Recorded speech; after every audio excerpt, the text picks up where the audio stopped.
This is a story that's emotional to tell. Brianna Parrish was a young, vibrant woman who was taken from this world at only 21. Her mother is a strong person who's turning this tragedy into good. Celinda Parrish had a special bond with her baby. I couldn't go to Walmart unless she went with me. We did everything together. The Parrishes relocated from the Eastern Shore to Galveston, Texas. But after a month-long trip to New York, Brianna knew that was where she needed to be. She found a college she wanted to go to. And she said, "Mama, I'm supposed to be a city girl. I'm supposed to go to New York and stay there. I know it now." Brianna had plans of returning to the Big Apple. She was going to stay with her sister and Daphne to save up some money for the move.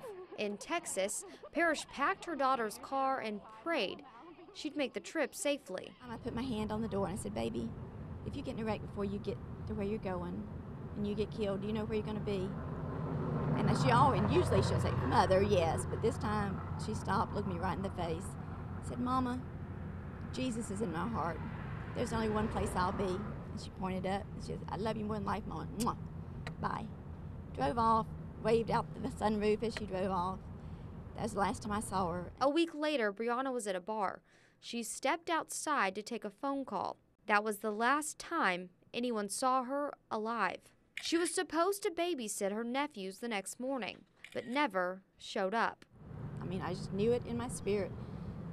My baby was dead and she was close. The next day, Parrish drove from Texas and joined hundreds in a search. We were the last ones to go out, and it was me and my husband, my two daughters, two very, very good friends, and two cousins got together on our section.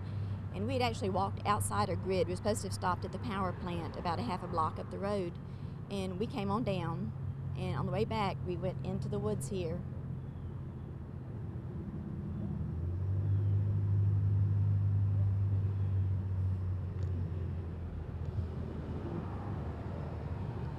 And there's a horrible scream at the front of the line. And we all knew what it was.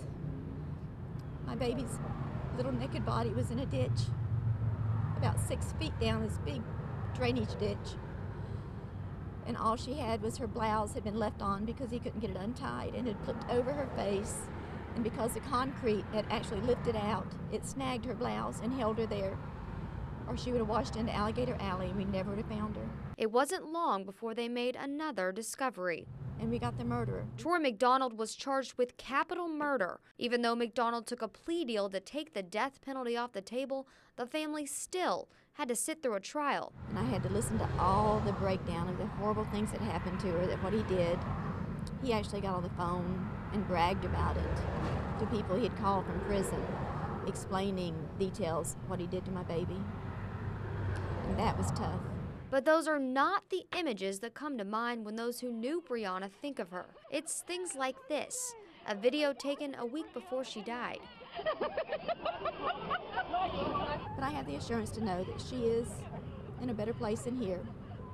And I tell myself that our life here on this earth is nothing but a breath compared to eternity that we'll have one day together. Parrish has a website devoted to teaching you how to avoid danger. There is bad out there, just waiting for a chance. She also shares her story with others. Parrish is part of a support group that helps families cope. It's amazing, but anytime I find someone else that has lost their loved one in a violent way, it is like an instant connection. We just immediately have a kindred spirit towards each other. Brianna's life and story have touched so many people, and you can see this driving down Main Street in Daphne. It's the place Brianna's body was found. I pass up and down this street 3 and 4 times a day. But it doesn't make Parrish sad. It's a peaceful place for those to come and remember Brianna for who she was and helping others push on. Bree's song, written by James Buck, says it best. Every stone's got a rainbow, and every rainbow's got a pot of gold at the other end. And you know, you gotta keep on playing. As a group, as an individual, to stop this horrible, senseless crime that's going on, it needs to be done. We need to pull together as a community, as a people, as Americans. We need to take care of one another and watch out for one another. Parrish says her goal is to introduce every young girl to Brianna's story. Now, if her story can save one life, she says that's enough. Now, as for McDonald, he's in a prison cell where he will have to spend the rest of his life living with what he did.